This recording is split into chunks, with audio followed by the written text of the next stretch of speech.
testing your SMS setup in KettleiQ before you rely on it. In this short training, I'll show you how to send a test text to your own phone and what to check if it doesn't arrive. Let's take a look. You'll find this under Settings, SMS Test from your dashboard. Text messages in KettleiQ, login codes, CRM texts to customers, payment reminders, and messages from me all go out through this same system. Let's test it before you rely on it.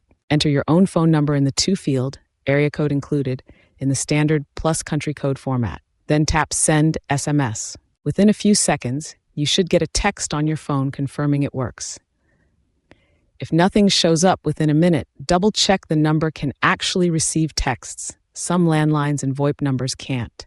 If it still doesn't arrive, look for an error message underneath the button. It'll tell you if the send failed, which usually points to an account-level issue support needs to look at. Once your test text lands, you're set.